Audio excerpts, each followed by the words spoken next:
Ah, want to put their video on if they can, or we can keep everybody without video. Let's see.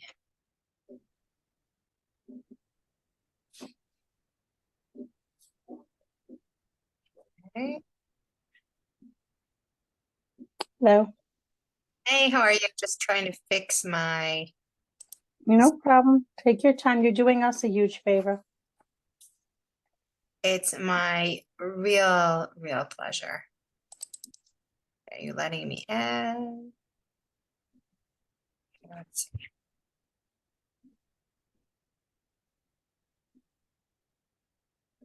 Hmm.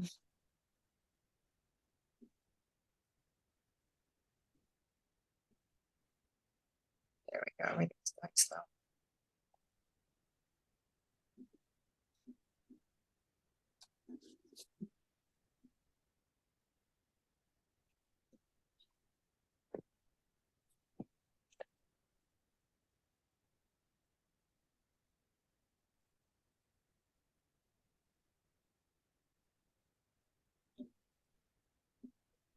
There we go. Okay. We'll give everyone a chance to come on. How are you doing? I'm doing good. If I'm looking the other way, it's just because unfortunately the funeral is finishing up, so I'm just like in both places at once. I'm listening to you. No problem. Ah, it's nice. We're finally starting chapter 4. It's very exciting. Mhm. Chapter 4. Okay. Ah, this is one of my favorite sections. We're going to give everybody a minute. I'm just going to share in the group that we're starting right now.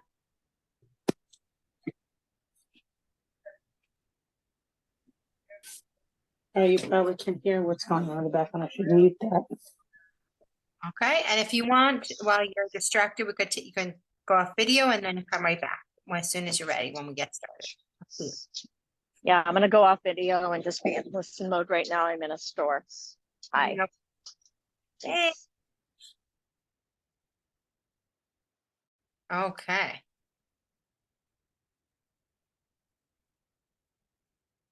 Okay, great.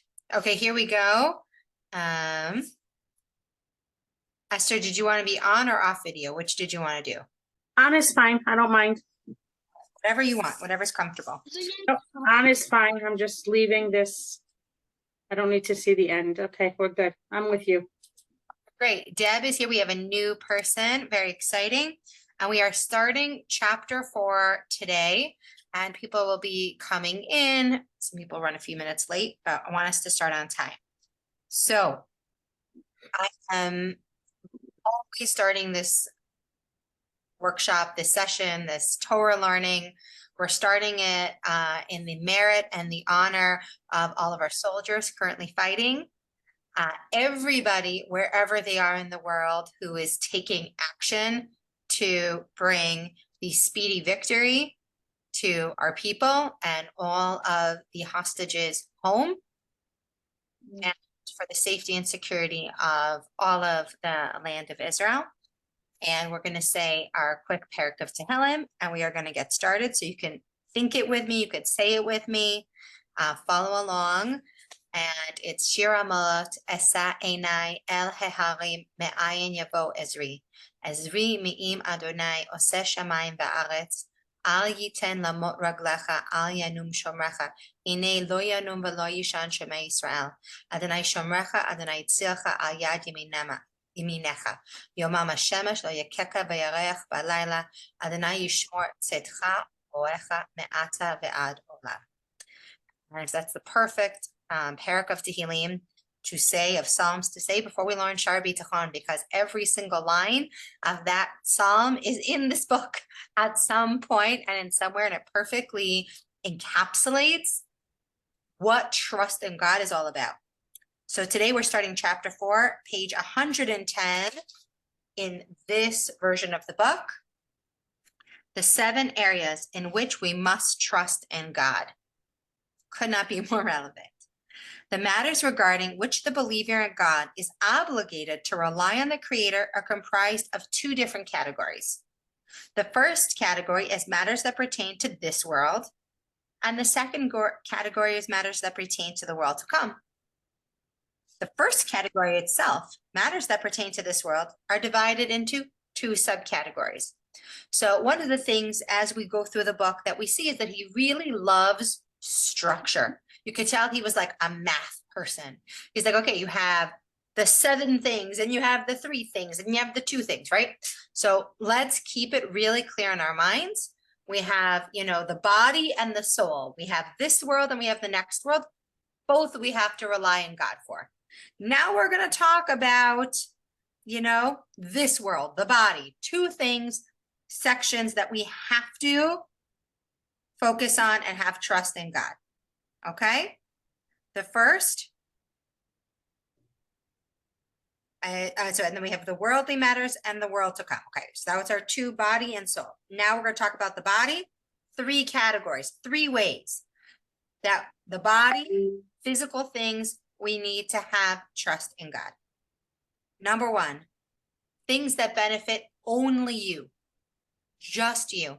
And this is so important right now because sometimes we feel like, how could God hold space for me and my little challenges? Or how could my safety or my emotions or my job or my marriage be important when all of everything else is going on? No, God has room and you have to trust in him separately for things that affect just you. Okay? Number 2, things that affect your wealth, your livelihood, your possessions. Whether your car starts tomorrow, whether your fridge breaks, whether the client comes through, whether, the groceries come when they're supposed to, whether, someone needs orthodontia, all those things that cost money, another category.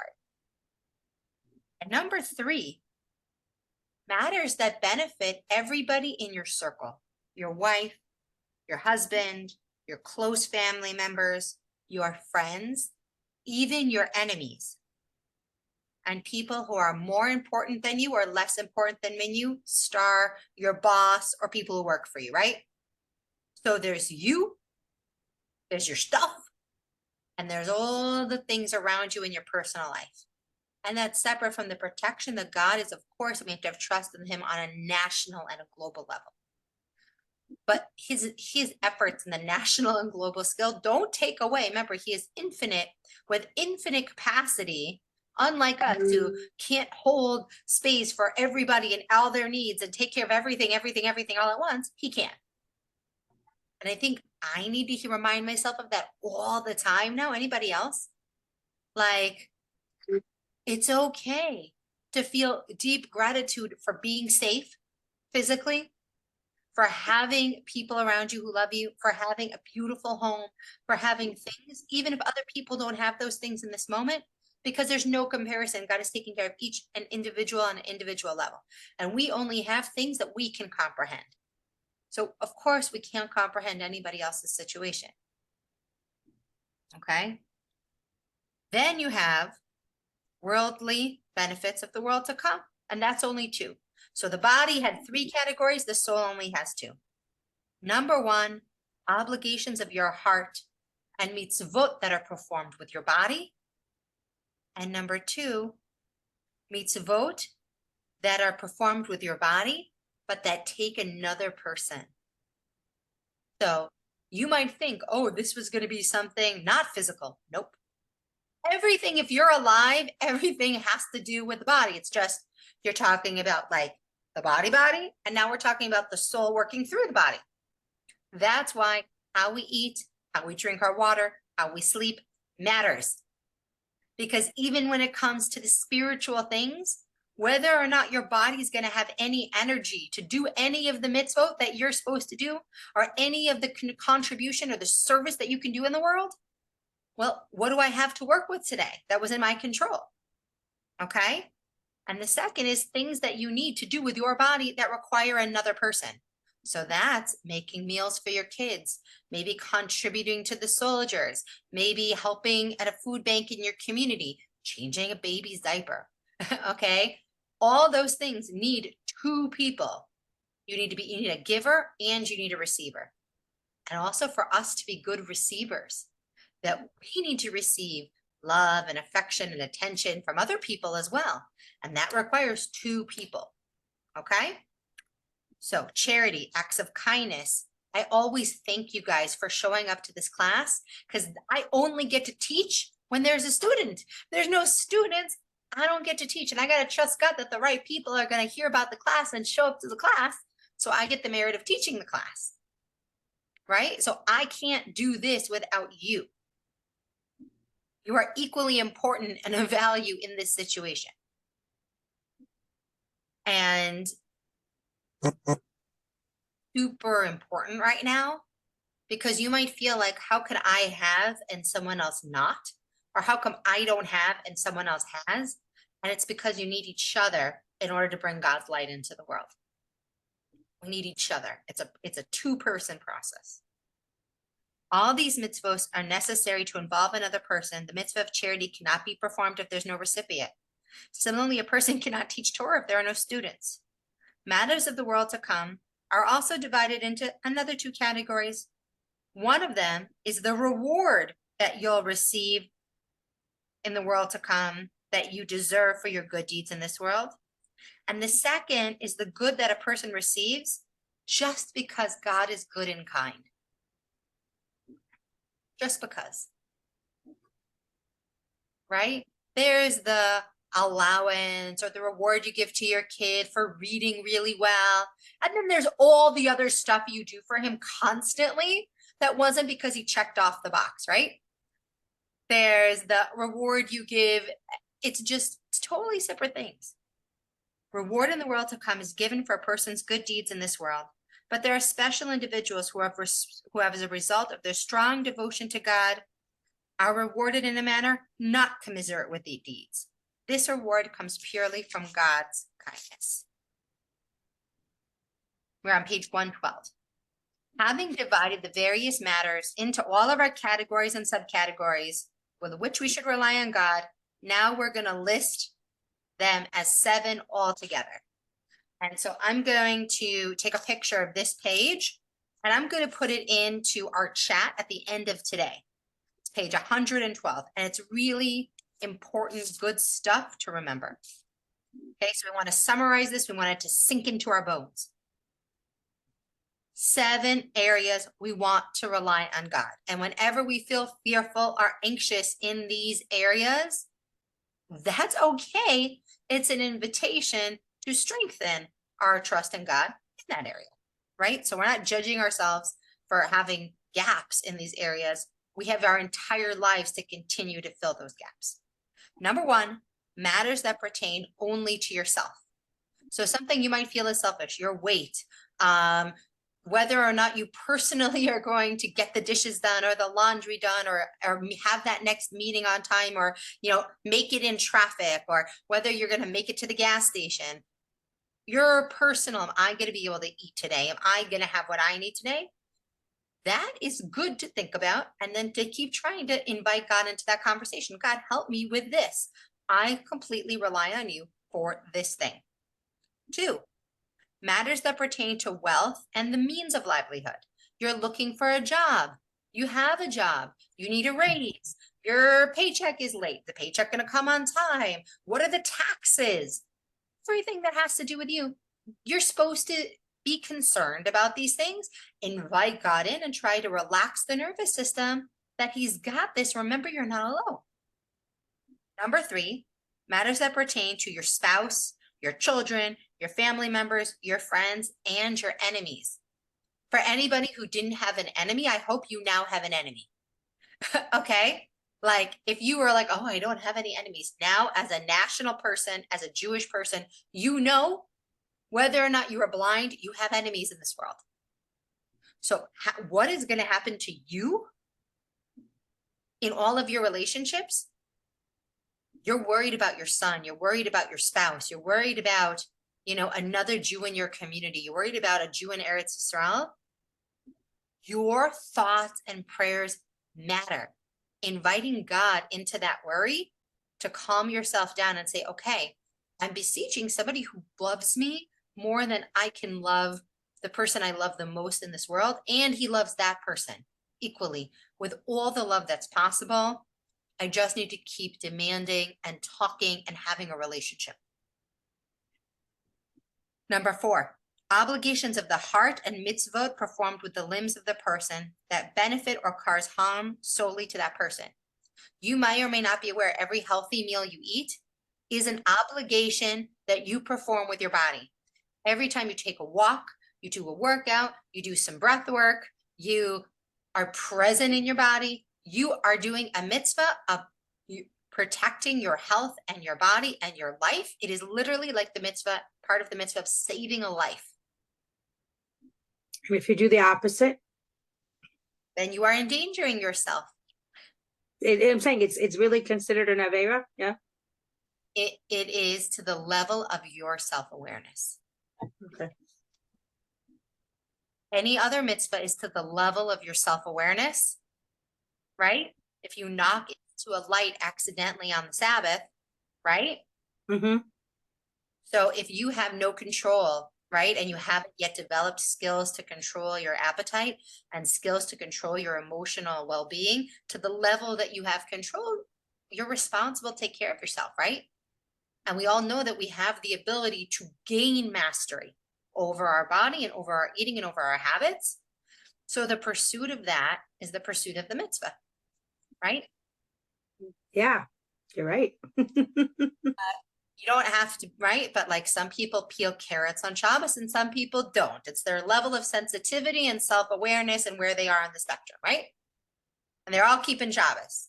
So if you get up in the morning, every glass of water contributes to doing what, Mitzvah.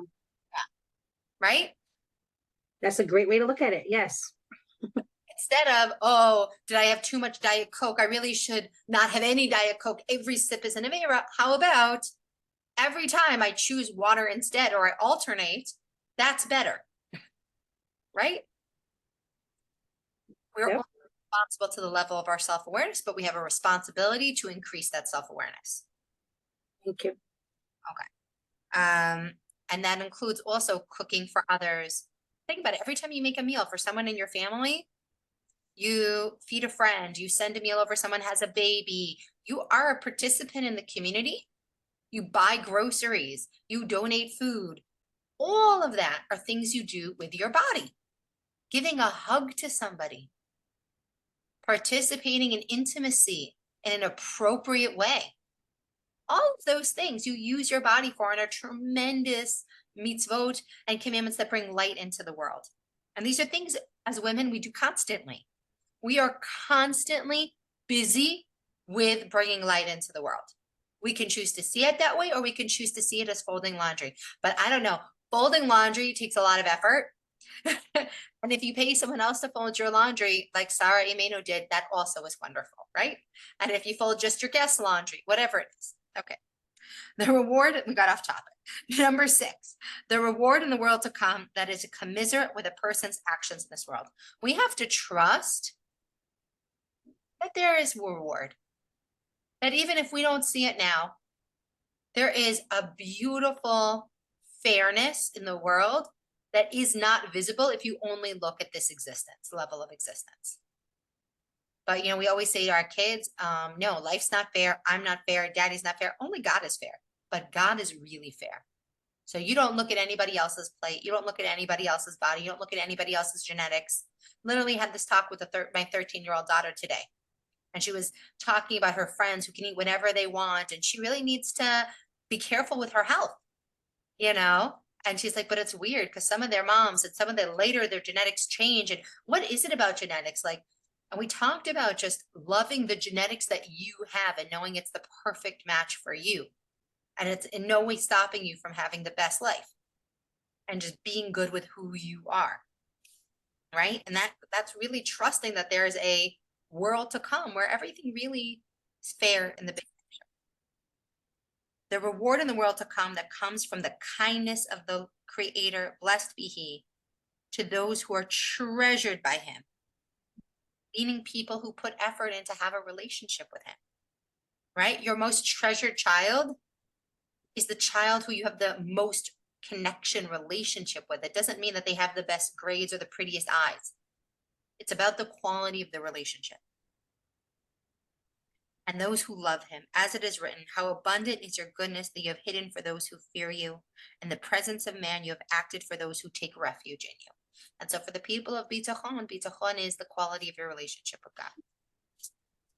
Okay, having explained in the previous 2 chapters the 5 foundational concepts about recognizing Hashem, we are now ready to get started in the meat of chapter 4. So let's pause for a sec. Anybody have questions you want to put in the chat? You can unmute yourself and ask. Anything like a little bit fishy or not clear or sticky for you in your own mind about the 7 things that we're going to have focus, trust, and God for.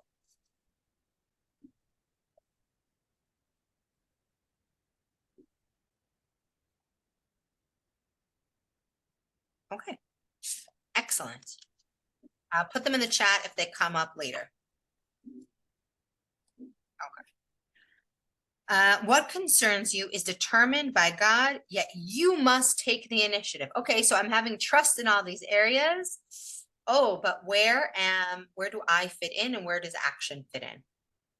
Okay, so I will say, as an explanation of the first category of the 7, which we just outlined, that consists of matters solely to a person, his life, his death, food, his livelihood, clothing, shelter, health, illness, and your character traits. This is how it works. In each of these matters, it is proper for a person to rely on God and to give himself over regarding all these matters to the predetermined ways in which the Creator has decided to conduct himself with him.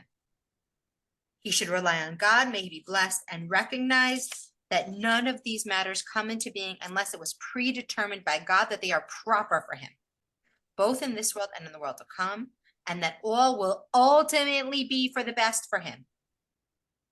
They should also realize that God conducts himself equally regarding all those matters so that no other being's advice or behavior can help him unless it's with God's permission and according to his decree and judgment. Just as a person understands that no being has power over life and death, his illness or his health, so too no being has any control over his livelihood or his other needs, his clothing, or even any other intimate matters pertaining to his body. Wow, I just talked about this, like the genetics, your character traits, your specific strength and personality and predetermined with intimate, exquisite sensitivity to your mission in life. If you imagine that the author of your story wrote your character with divine intervention, right? It was God literally writing out a character for your soul to play in this world. Every character in every story has their strengths and their weaknesses and right what tools they have in their resources and their story. Right? You just took away all the should have, would have, could haves. Exactly. No more should have, no more could have, no more would have. The place in my story I'm in right now is exactly where I'm supposed to be, but what am I going to do with it?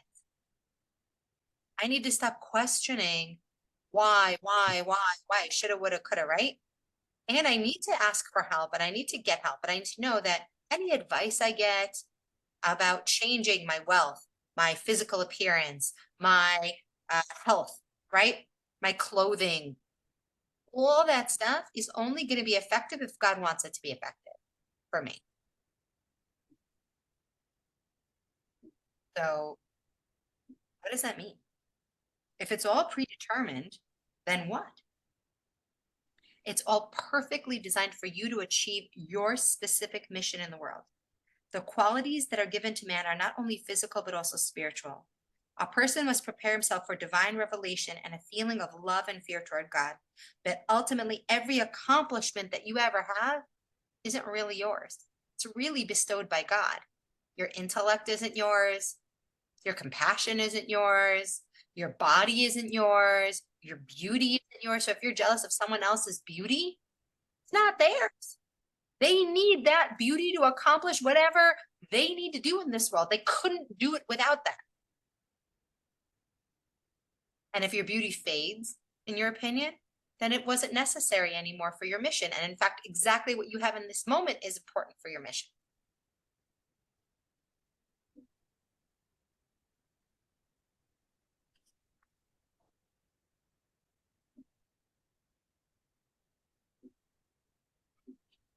Okay.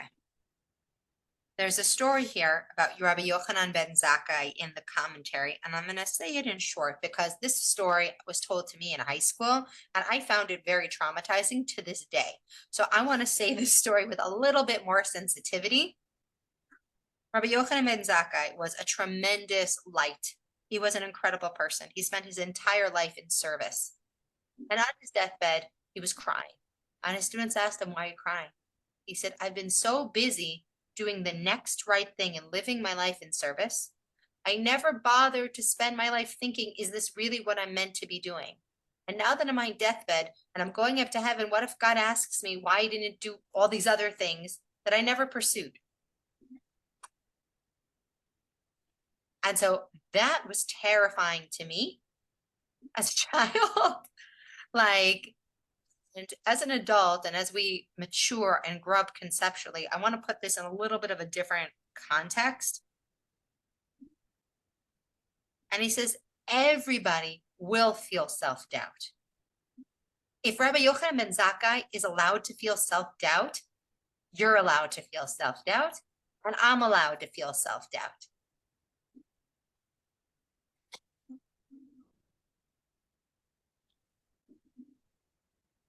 We're supposed to be busy in our life with using our talents, taking action that's positive with whatever we have today. We don't want to waste time sitting in self-doubt, but it's healthy and it's normal at times when we realize that life is short or something reminds us that death could be closer than we think, or that we see somebody love pass, or we see danger out in the world and we say, did I do enough? Have I been enough? That's okay for a minute, but save that worry for the end of your days and be busy today doing good things and trusting that Hashem put you in the right spot with the right things. And if something comes to you to do, then that's what you're meant to do. And if something is out of your reach, it might be out of your reach for a reason. Focus on what is in your reach. And if you feel called to something great that's outside your reach, pursue it. Listen to that intuition. And then no matter what the outcome is, God's in charge of that. But there'll be many lessons you'll learn on the way. And at different times in our life, we feel self-doubt. And I think instead of looking at it as, oh my gosh, if he can't even get it right, no one's going to get it right. It's like, no, of course he had self-doubt, because we never really know we have it right till we get to the end of the picture. We have to trust in bitachon. We have to trust in God that we're doing the right thing right now. And we're in the right place right now. And with the right people right now. And that right now, we even have the body or the health or the illness that we're supposed to have to heal, to work on ourselves right now. And that's our work. In Hebrew, they use the word avoda for work. It's our avoda. But that's also the same word that they use for what the priests did in the temple. It was their avoda. It was their service. So whatever it is that we're working on in ourselves or in our community or in our family or in our behavior or in our character traits, it's our service to God. It's a gift. It's our gift to him is working on ourselves. Okay. Bottom line, he says here, page 115, every moment of life is a gift from God. True bitachon means understanding that even if others seem to have influence over your livelihood, over your needs, over your clothes, over your job, your health, everything is in God's hands. No one can have any influence over your livelihood unless God gives them the permission, and he's predetermined. The author now returns to elaborate on this topic of hishtadlut, of our personal impetus, our endeavors. And a person who relies on God has to make efforts to pursue natural means that will benefit him. Let me just turn off that sound.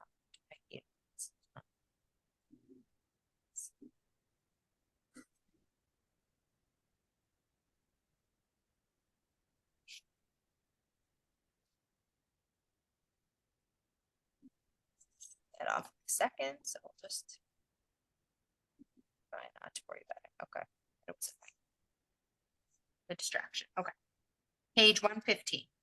So accompanying your conviction that all matters are completely under the jurisdiction of the decree of the creator of the universe, God, and that everything he chooses is the best choice, you're also now obligated to make efforts to pursue what you believe will benefit you and choose the means that appear to be the best. You see how he says appear? Because you can't know. None of us have the secret game card and the hacks and the things. We don't for sure know. 50 years ago in nutrition, they said, this was good and now it's not good. They used to think that bleeding you was good, now it's not good. For a while, these herbs were good, then they weren't good, now they're good again. You have to use whatever is the natural means to the best of the medical knowledge of today, of what you need to do to protect your health. You need a job, you need to find out what are the best ways to be successful at my job that's known today and do those things. We have an obligation to pursue that. Okay? But then we know that we're doing it in our service to God. The author compares this conviction to the universal understanding that one must eat in order to stay alive. One must take other measures to protect his life. Meaning that, like, God could put all the food in front of you, but you could take a horse to water, but that can't make him drink it. We have to take the effort. We have to make the effort. God will do what he has already decreed. Everything comes from God. It's for the best. But in comparison, although the end of a person's life and how long he will live are fixed decrees by God, nevertheless, we have to pursue every means to pursue life, healthy food, healthy drink, good clothing, living quarters that are appropriate to protect you from the weather and to enhance your quality of life according to your needs. And that means every single body has a unique need. Every single person has unique needs. Some people really have a need for a greater variety of clothes, and other people don't. As a holistic nutritionist, I see people who really need a greater volume of food, and other people, if they eat a huge salad, it literally makes their digestion like totally sick and messed up. They need smaller quantities of higher fat, higher calorie foods because their body can't digest a huge volume. They need small volume. Everybody's different. Healthy looks a little different for everybody, right? What's appropriate clothing looks different for everybody, depending on your lifestyle and your needs and where you live in the world. I don't need a winter coat the same way somebody in Chicago does, right? Appropriate clothing varies. If it's been predetermined by the Creator that I should live and that he keeps me alive, even without food for my entire life, I will not exert myself in pursuing having the food or toiling in order to pay for it. But no, I have to be a partner in this. I have to be a partner in this. And that's how God wants it. I have to be a partner. And this goes into placing yourself in danger. Similarly, it is unfitting for a person to place himself in danger as part of his reliance on the Creator by drinking something that's poisonous. And he includes anything that is known to be very unhealthy in poisonous. Okay? So this is real. Remember, the way we eat and the way we live and our habits are part of our service for God. How we make our money, whether we do it in a legal fashion or we do it in a moral fashion, same thing with our food, with our relationship with food, right? Whether we make a blessing ever on our food or we think about God, we think about where it comes from, okay? Potions, fighting a lion or other dangerous wild beasts, if you don't have to. So what would that be in today's language, right? What would be the dangerous beasts or things like that, right? Would be putting your body in dangerous physical things, doing dangerous sports that are really dangerous. right? Not that are like that are statistically really dangerous. Driving without a seatbelt, okay? Like these are things that are really serious. A person should not jump into the sea or into fire or endanger himself in any other manner because the person cannot be sure of his safety. Do not test God. There are only two outcomes that will occur when someone endangers his life. You'll be saved or you won't. Either he will die and it'll be considered as if he killed himself, and he'll be punished in the world to come from doing so, as if he murdered another person. This is so despite the fact that his death and the manner to which he died were already decreed in the first place. The Torah has already warned us not to kill any person when it says, do not murder. That includes yourself. Or the person who, well, first of all, the person who kills himself is also a murderer. He is responsible for his death, despite the fact that it was predetermined by God that he would die. The author now goes a step further, saying that suicide is actually worse than murder for a number of reasons. The closer the victim is to the killing of the killer, the worse the crime. Now, I know as we have taken a better and stronger look at mental health, this can come off as very harsh, but we're talking about it on a spiritual level of degrees of closeness. Murder on a spiritual level is considered greater of a lack of light, a greater infusion of darkness in the world, the closer the person is to you. And the closest person that you have is yourself. And this is the greatest, every time, if you ever go to therapy or you get a coach or you do anything, it is an act of saving your life. If you help pay for therapy or you ever give charity to people who give therapy, right? And you support organizations that make sure people have therapy and save people from these situations, you are saving lives. Mental health is just as important as sending bulletproof vests. Okay? And I don't think there's a time in the universe that we can see that greater than right now. And there's a big difference between, God forbid, throwing yourself on a grenade, obviously, or things like that, right? That's not really suicide. We understand. We're talking about emotional and mental health. Okay. The fact that the closer the relationship between the murderer and the murderer, the harsher the punishment. What does a harsher punishment mean? Meaning that you've increased the amount of darkness that had been brought into the world, which I think we'd all feel.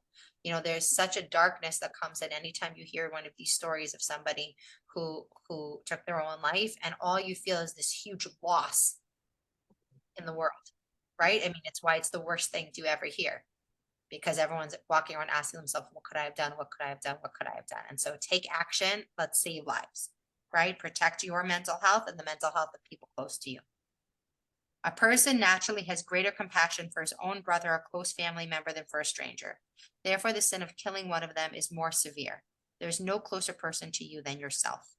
Okay, so let's walk away from suicide for a minute and take this down a notch.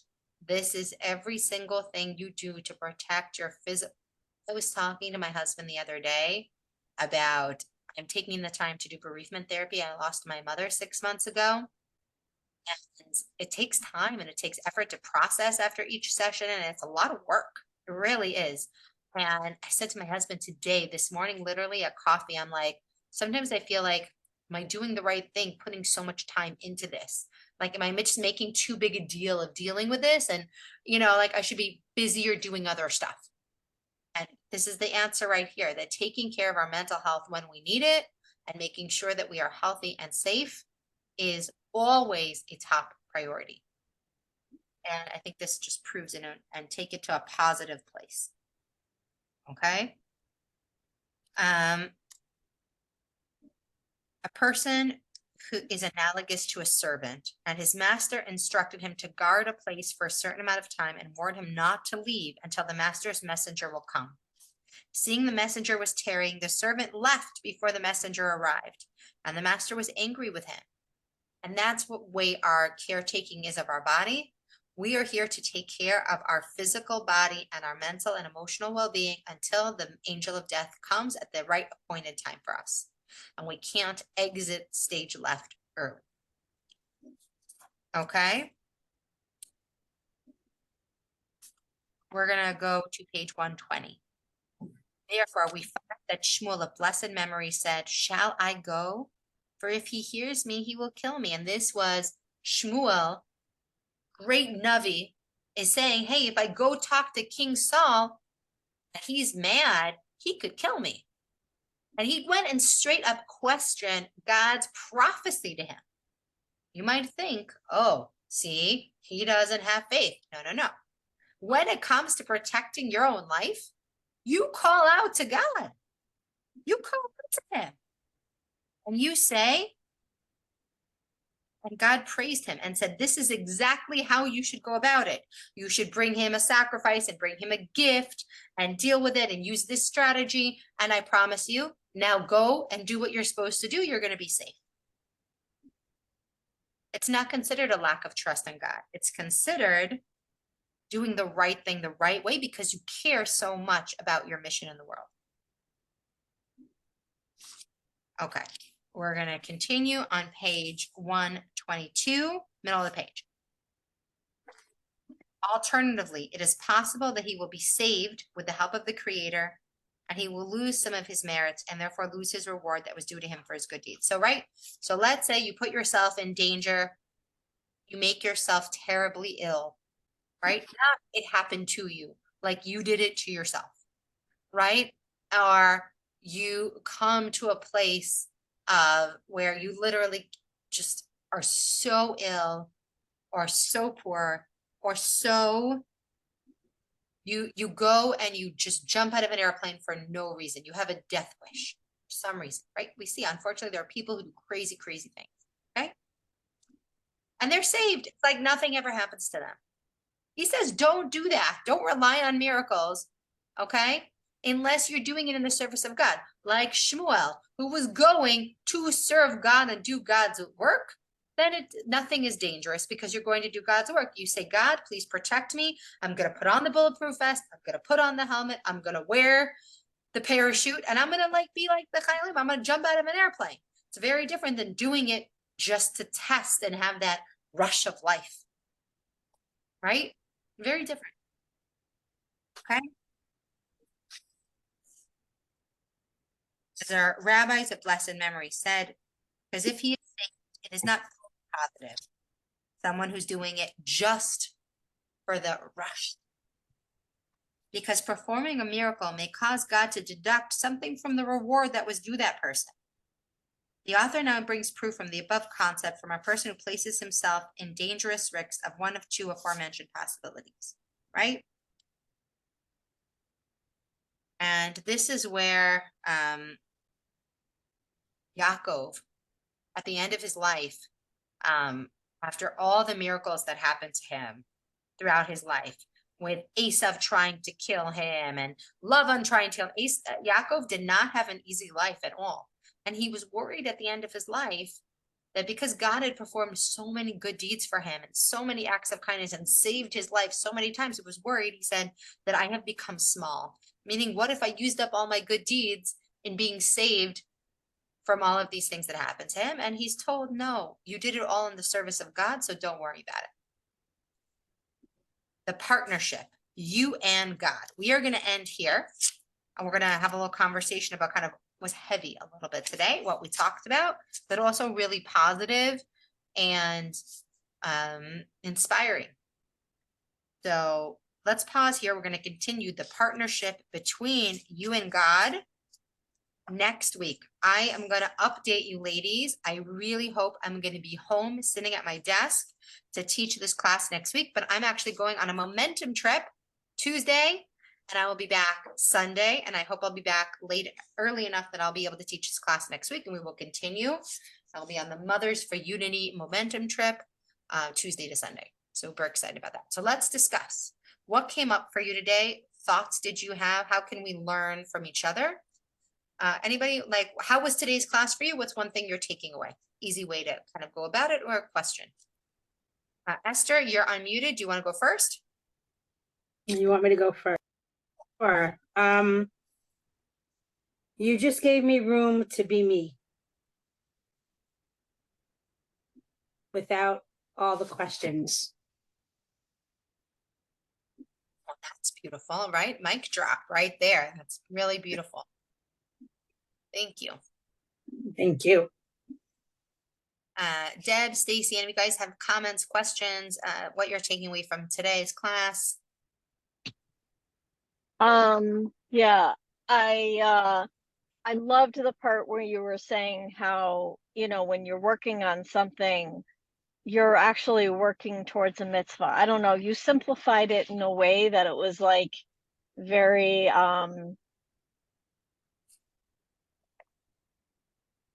mean, I know that, but I don't know, you may just make things clear, so I don't know. Thank you. And I think what you're referring to is just the concept that, right, every time that we're working on ourselves, we're in serving God and we're working towards that service on that scale. So just There you go. That's right. Yeah, keep up all the that's good. it. Deb, how about Thank you? Hey, Lily. Nice to see you. It's been a while. So for me, I'm just trying to learn more and trying to understand the big concept still. So I'm actually taking a Shaar Habitachon class, and we're in chapter 3 there. So this was chapter 4. So it's like, I think it's all the same. It's all combined. It's the same topic. So for me, it's like trying to have a grasp on it. I didn't hear what you What? said. I missed something you said. I lost your audio for a second. Oh, no, what I'm trying to say is that I'm trying to just get a grasp on the big concept for now, and trying to understand, like, everything comes from God and we need to trust now. Then we need to learn how, and in every single like scenario. So 100%. And I'll tell you, I've learned gate of trust with many different teachers and many different times. And so I'm so happy you're joining us and that one, and, keep coming. And I personally go through 1 page a day with my husband in the morning. I told you that when we were on the bus together. We've completed it 4 times, and we're just, over 2 years, and just 1 page a day, because it's a lot to think about. And slowly, today's concept was everything I'm doing for my body is part of my service of God, and it's the same commandment of saving a life. So everything I do for my health, I'm saving a life, and everything I do that advances the health of anybody else, I'm saving a life. And I have a job to protect my life and to protect the lives of other people. And especially, I know you and everything that you do in your life, like, to infuse that knowledge that I'm not just going about my day, but I have all of these tools that were given to me. All of the life experience I have is for this moment and for what I'm doing. And so to just feel good being more authentic and more you, and knowing it's all part of that communication.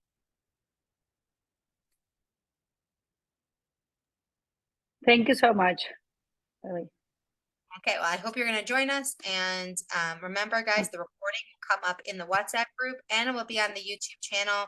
Feel free to share it and invite more people to join our class each week and join the WhatsApp group.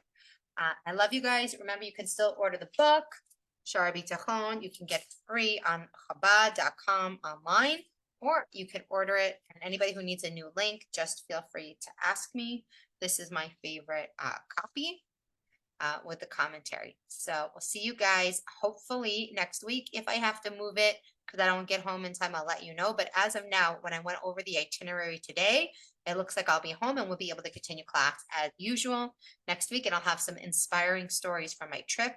We'll be going to army bases. We will be going to the tent, meeting with the parents of the hostages, and we will be going to meeting with IDF, and we'll be doing lots and lots of things. I'm sure I'll have very good, inspiring stories for you guys to bring back next week. Mwah. Well, good night.